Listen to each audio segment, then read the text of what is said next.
Train travel is honestly one of the best ways to experience Europe.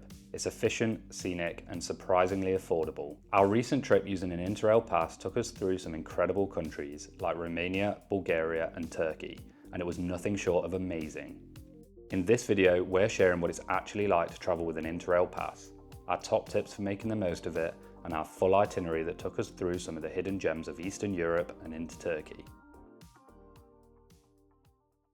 Hi, I'm Callum, one half of our social media channel 2 Brits on the Go, and on this channel we share itineraries, travel tips and our real travel experiences. If that sounds like your kind of thing, then be sure to hit the subscribe button and hit that bell icon so that you don't miss a video. So before we share our top tips for interrailing and share our itinerary that we did with an Interrail Pass, it's important to know what interrailing actually is. Interrailing is essentially a pass that gives you flexible travel across 33 European countries. You can choose a pass based on how many travel days you want and then use it to travel between multiple countries. Or likewise, Interrail does have passes for singular countries.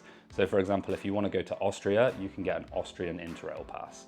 If you're looking to visit just one country, then we'd recommend getting a one country pass. However, if you're doing what we did and you're visiting multiple countries, then you're going to want a global pass. You might have seen the names Interrail and EU Rail or Eurail being thrown around. Basically, they're the same thing. Interrail is for EU citizens, including the UK, and Eurail is for any other country. So if you're American, for example, you'll probably use Eurail, whereas if you're British or European, the chances are that you'll use an Interrail Pass. So for our recent trip, we used a 7-day and 1-month global pass. This gave us 7 separate days where we could travel by train in a 30-day period. These days don't have to be consecutive and you can travel on as many trains as you like on a day that you choose to use your pass. Your Interrail trip can actually be managed online, and the digital app that you get with the Interrail Pass can be used to plan your journeys. So this makes it ideal for longer journeys and when you're traveling to multiple countries. And if you use your Interrail Pass strategically, you can save a lot of money, which is exactly what we'll be talking about when we share our tips for interrailing. But first, we wanted to share our itinerary to show you the kinds of places that you can visit with an Interrail Pass. Good morning guys, we're at Bucharest train station and we're about to start our interrailing adventure. Our Interrail trip was actually just one part of a bigger overland journey we're doing from Romania to Central Asia. We started things off in Bucharest, Romania, and then made our way through some amazing spots in Bulgaria, including the ancient capital of Veliko Tarnovo, the vibrant current capital of Sofia, and our personal favourite city of Plovdiv. Each place had something totally different to offer, and the train routes between them made it all super easy. We then wanted to make some headway and actually got an overnight train into Turkey, which turned out to be one of the best overnight trains that we've ever done. When we got to Turkey, we ran into a couple of problems. Nothing too crazy, but stuff we wish we'd known earlier. If you're thinking about doing something similar, hang around until the end. We've got a tip that might save you from the same headaches that we had. Our experience overall was incredible, and we'd highly recommend traveling around Europe by train. So now you know how Interrail works and you know the route that we did, let's talk about some tips that will save you some time and money and make the whole journey a lot easier. But first, if you're enjoying this video, then we'd really appreciate it if you gave it a thumbs up.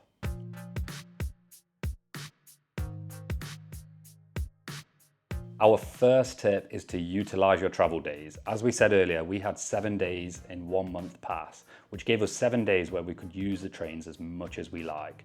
You're going to want to utilize this, and one way to do that is to use overnight trains. For example, take our journey from Plovdiv in Bulgaria to Istanbul.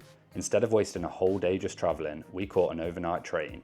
That meant we saved on a night's accommodation and we woke up the next day ready to explore a new city. So if, like us, you're on a budget when you're traveling, then make sure to use overnight trains because they can save you a lot of money on accommodation. Also, remember to book them in advance as they are quite popular, so they can book up very fast. We also actually quite liked our overnight train experience, and with an Interrail Pass, it's a smart way to stretch travel days and get the most out of your ticket. So let me just show you how easy it is to get our bed ready for the night. So you just do this. Good night everybody, we will see you in the morning when we arrive into Istanbul.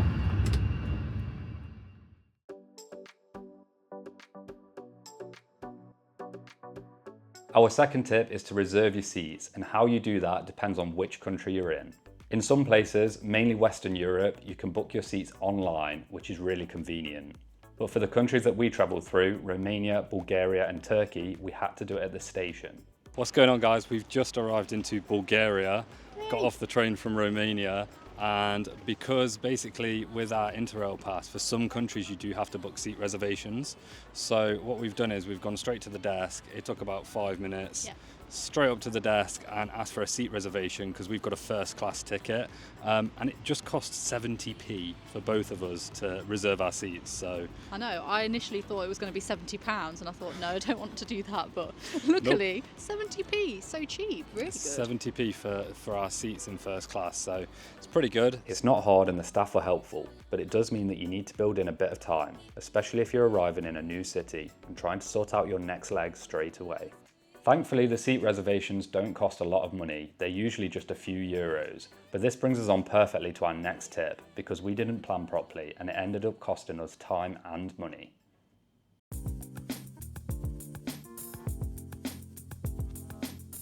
Tip number 3 is to not leave your seat reservations till last minute, like we did. When we were in Istanbul, we waited until the day we intended to travel to book our train to Ankara. We ended up having to buy business class tickets just to get on a train. Luckily in Turkey, the business class tickets aren't crazy expensive, but if this was another country, it could have cost us a lot of money. So if you take anything from this video, then take this advice. As soon as you arrive in a new country, try and book all your travel for that country as soon as possible. Even if you're not traveling for a few days, getting those bookings sorted early can save you a lot of money, stress, and the risk of being stuck in that place.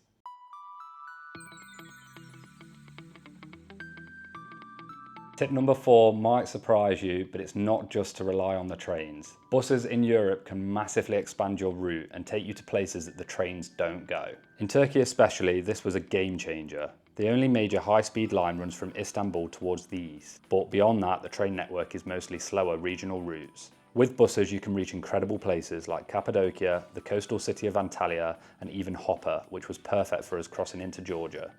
A great way to book buses is online using platforms such as One2Go or Flixbus. They make it really easy to compare routes and prices, and you can book everything in English as well. If you're planning a similar route, we've also written travel blogs on Istanbul and how we cross the border into Georgia. We've linked those below and added a QR code here if you want to check them out.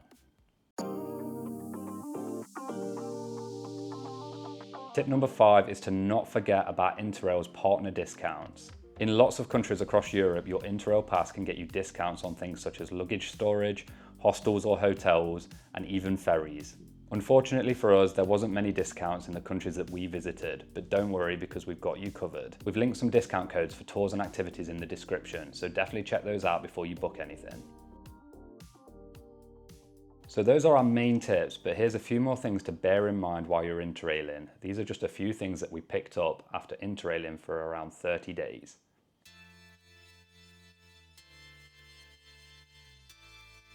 First up is always to bring food and water. Not all trains sell snacks and drinks, especially in countries like Bulgaria and Romania. A couple of times we were stuck on long journeys with no option to buy anything, which isn't ideal. Also, plan your route in advance. It helps you avoid missing places that are off the radar, like Veliko Tarnovo in Bulgaria. If we hadn't planned things early, we probably would have missed it, and honestly, it ended up being one of our favourite places on our interrailing trip. Finally, be aware that you may need to show your passport when crossing borders, especially in places like Turkey. We crossed 2 borders and had to show our passport both times. Well, good morning and welcome to Turkey. Unfortunately, we did not sleep as well as we planned. We got woken up at like 2 AM because we had to cross the border, which we thought we'd already given passport details and solved all of that, but basically we had to go through the border and wait about an hour until we could get back on the train because it needed to be checked. When crossing the border into Turkey, it was a little bit more difficult. We had to get off the sleeper train that we was on and go through security and border control. However, when we was in Bulgaria and crossed from Romania to Bulgaria, someone just came on the train and asked for our passports. So that's it, our top tips and experiences from interrailing through Romania, Bulgaria and Turkey. Hopefully this video helps you feel more prepared and excited for your own trip. If you found this video helpful, then give it a like and leave a comment if you have any questions. Also, don't forget to subscribe if you want to see more travel content from our overlanding trip to Central Asia.